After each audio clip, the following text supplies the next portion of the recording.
अस्सलाम वालेकुम। तो दोस्तों welcome back to another new video. तो दोस्तों अभी टाइम हो रहा है रात के 12 बजे। तो जैसा कि आपको पता है कि मैं रात के 12 बजे माय टेलीनॉर ऐप के जो क्वेश्चन है उसका आंसर देता हूं। तो आज की इस वीडियो में मैं आपको माय टेलीनॉर ऐप के जो आज के क्वेश्चन है उसका आंसर देने वाला हूं। तो फ्रेंड वीडियो को जाना पड़ने से पहले आपसे छोटी सी रिक्वेस्ट है, अगर आप इस चैनल में पहले मरतबा हैं तो मैं आपको ये रिकमेंड करूँगा कि अगर आप रात के 12 बजे आंसर चाहते हैं माय टेलीनॉर ऐप के, तो आप नीचे दिए गए लाल कलर के सब्सक्राइब बटन को लाजमी प्रेस कर ले और साथ वाले बेल के आइकन को भी प्रेस कर ले, ताकि इस तरह की वीडियो आपको आइंदा भी मिलती रहे और आप उनसे फ़ायदा उठा ले। तो चलिए फ्रेंड शुरू करते हैं आज की इस वीडियो को। तो हमारे पास जो फर्स्ट क्वेश्चन आ जाता है उसका आंसर हमारे पास आ जाता है 44 करेक्ट आंसर।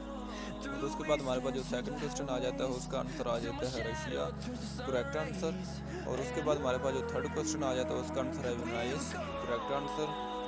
और उसके बाद हमारे पास जो फोर्थ क्वेश्चन आ जाता है उसका आंसर है ओके टोगरस्ट फास्ट, करेक्ट आंसर। तो उसके बाद हमारे पास जो फिफ्थ क्वेश्चन आ जाता है, फिफ्थ और लास्ट, उसका हमारे पास आंसर आ जाता है मिलान सबमिट। तो आप देख सकते हैं करेक्ट आंसर। तो फ्रेंड मैं मिलता हूँ आपसे नेक्स्ट वीडियो में, तब तक दीजिए इजाज़त, अल्लाह हाफिज़।